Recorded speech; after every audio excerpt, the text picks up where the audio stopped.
Est-ce que tu es né en percevant toutes ces choses ou tu as commencé à les percevoir avec l'âge? C'est un complément. Je pense que je suis née avec. Et j'ai grandi avec. Et au fil de ma vie, ben, ça vient tout seul et c'est impressionnant. C'est impressionnant parce que à la naissance, il se passe des choses, puis tu grandis et à un moment tu dis mais qu'est-ce que je fais là? Mais est-ce que je suis dans la bonne famille? Est-ce que je suis avec les bonnes personnes? Parce que tu ne reconnais rien, ni personne. Même le visage de ta maman. Même le visage de ton père. Moi, j'ai reconnu rien. Depuis très très jeune. Et j'ai des parents qui m'ont abandonnée très jeune, j'avais 2 ans. Ils m'ont mis chez mes grands-parents paternels. Et c'était une famille où il faut que tout aille très vite, on n'a pas le temps. Ah oui, comment tu t'appelles? Ah oui, ils t'ont mis chez moi, ok, bah ouais, reste, viens, installe-toi. Et j'ai dû grandir comme ça, avec des gens qui ne se connaissent pas, qui se parlent à peine. Et ta maman qui te dit, écoute, j'arrive, hein, je vais chez le dentiste et je reviens te rechercher après. Ben, elle n'est jamais revenue. À mon avis, la racine faisait le tour du monde parce qu'elle n'est jamais revenue. Et tu es là, tu es tout petit et tu attends. Tu attends que ben, ta maman vienne te chercher. Viens pas. Papa non plus vient pas te chercher. Plutôt tu dis, ben, excusez-moi, à tes grands-parents. Ils viennent me chercher à quelle heure, mes parents? Ah ben écoute, repose-moi la question demain parce que j'en sais rien, je sais pas. Écoute, tu poses trop de questions, c'est pas, on verra bien tout à l'heure ou demain. Donc ta question c'est, je suis là, mais qu'est-ce que je fais là? Je ne me suis jamais retrouvée à ma place nulle part.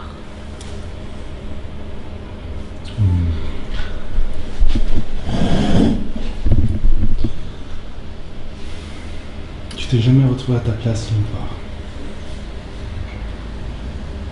Non. Aujourd'hui? Tout à l'heure, tu nous as demandé de mettre les papiers dans cette boîte en écrivant un âge et quelque chose. J'ai écrit 50, parce qu'à l'heure d'aujourd'hui, j'ai 50 ans et j'ai écrit amour et découverte sur ce papier.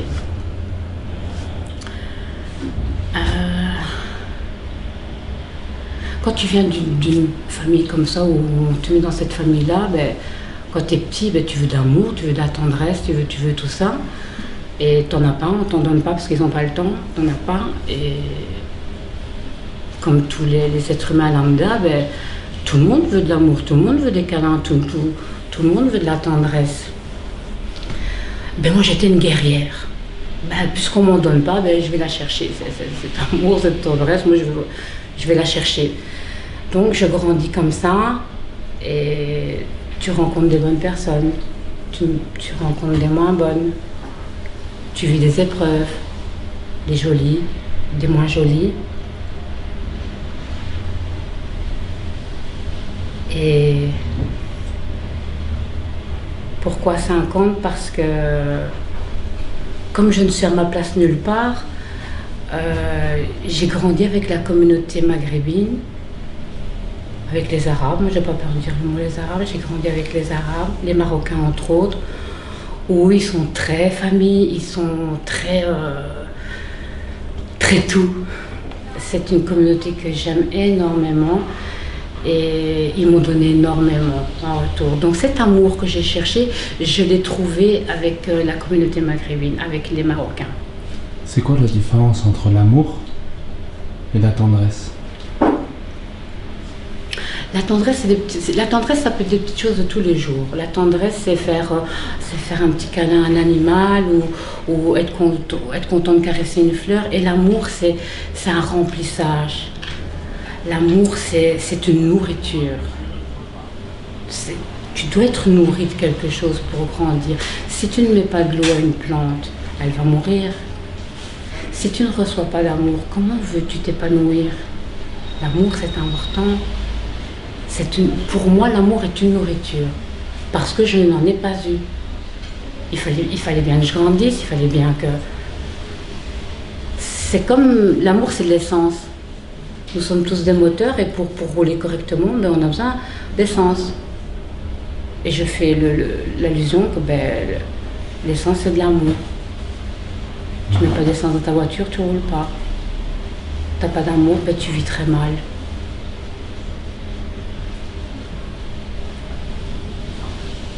Avancer avec cette voiture, cette essence, pour aller où?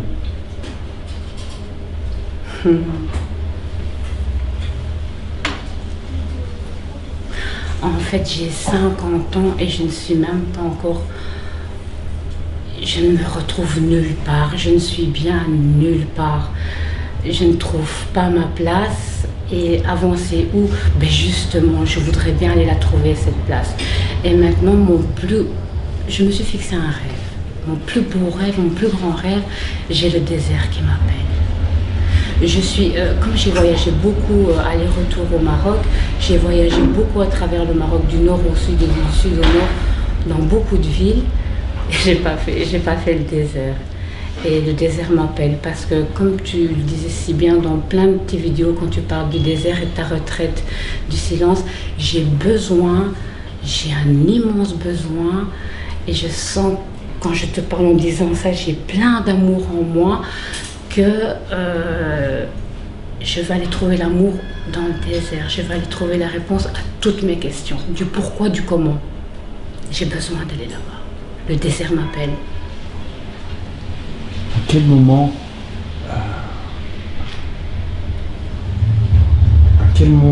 est-ce qu'on a perdu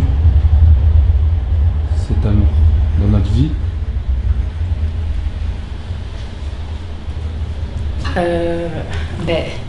Quand tes parents te disent on arrive et on viendra te rechercher, on arrive. Et il n'y a personne qui vient te rechercher. Donc tu perds tout repère, tu perds tout et tu te dis mais qu'est-ce que je fais là? Tu perds tout. Moi j'ai tout perdu, à 2 ans et demi, j'ai tout perdu. Quand on a tout perdu, qu'est-ce qui reste? Toi, avec toi. Tu restes avec toi. Parce que tu es avec des inconnus qui ne prennent pas le temps de s'occuper de toi, et tu es avec toi-même. Tu es avec toi. Il ne reste plus que toi.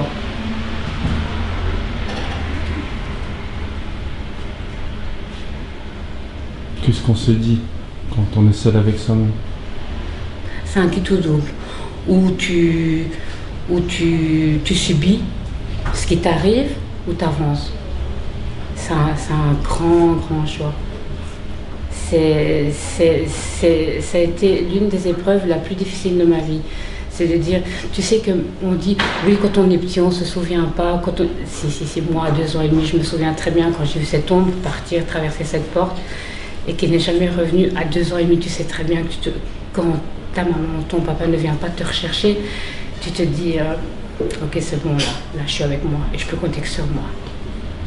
Pourquoi les absents sont plus présents parfois que les présents?